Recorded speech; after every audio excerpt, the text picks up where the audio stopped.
I'm sitting on a squeaky chair and I'm filming a video in my room. I am not in my office anymore.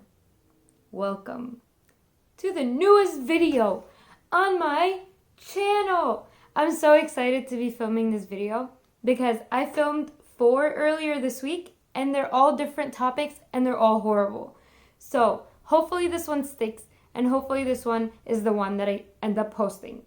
So here is things I wish I knew when I started reselling.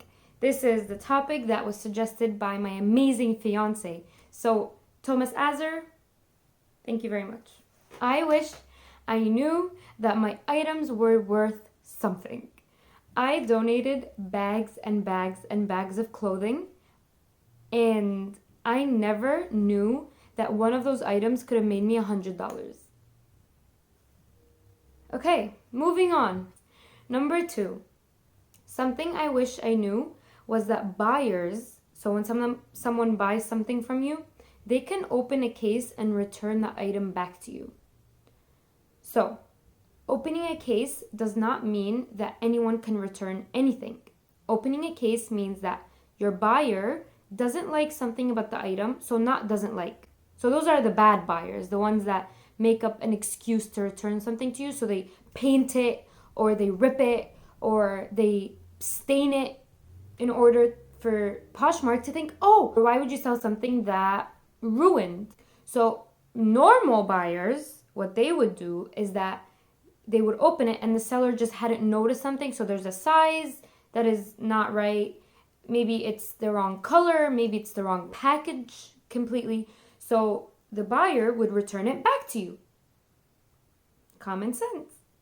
So be careful with your buyers. Be careful whether they're a scam or not. Be careful if they're being annoying, if they're asking you questions, or if they're asking about the return policy, because there's no return policy with Poshmark unless the item is damaged. So just be careful. Make sure you take pictures and videos of everything that you package and everything that you open as a buyer too, because the seller might sell you something that's not right, might be defective. So pictures and videos are your best friend. Something else I wish I knew was the amount of money Poshmark takes from you as a seller. So if you list an item for $100, Poshmark takes 20% of that. So it takes $20 out of that 100. And you get 80. I like Poshmark. Oops, one sec.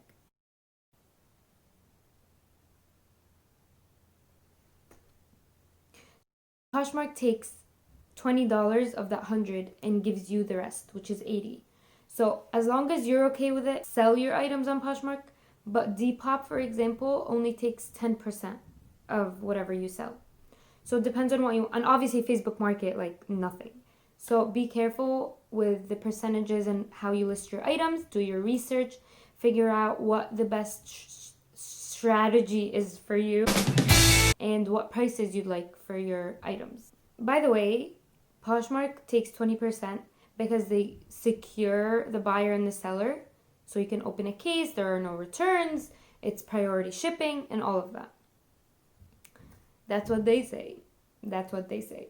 Something else I wish I knew when I started my journey is that your style is just yours. You can sell things that are pretty ugly for a lot of money.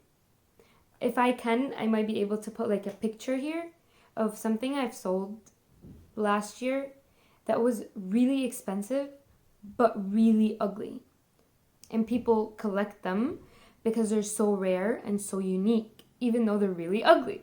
So this jacket, it was super ugly and I never thought I would be able to sell it. It was just a joke. Like I was like, let me just buy it, see if it would sell. And I sold it for close to $200, which is a lot. So I'm really glad I bought that ugly item. So what works for you might not work for someone else, and what works for someone else might not work for you, style-wise. I don't like polka dots. I think I have like one item with polka dots, even though it's super trendy, but I sell a lot of polka dots. So, my opinion, that's my opinion. Be very careful with trends. Be very careful with what sells, what doesn't sell, even though you might not like it. Something else I really wish I learned is researching in the store. Don't buy something and research it at home. If you buy something and you think it's gonna sell, prove it in the store. Because I bought a lot of things that I thought would sell and I still have them in my inventory from when I first started. It's a disaster. Save your money, make sure you research, make sure you know what you're buying, make sure the style is correct, make sure you price it at the right amount, and make sure at the end of the day that your buyer gets the right items. I have switched many items, I have sent the wrong items, I have sent defected items. It happens, life happens.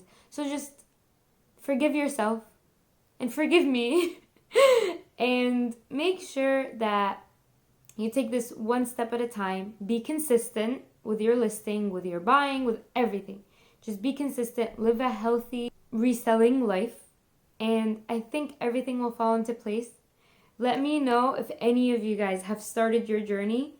I am super excited to share that I will be continuing videos every Tuesday. So hopefully this will help. Hopefully you guys will have ideas for me because I'm kind of going crazy. And yeah, I hope to see you next time.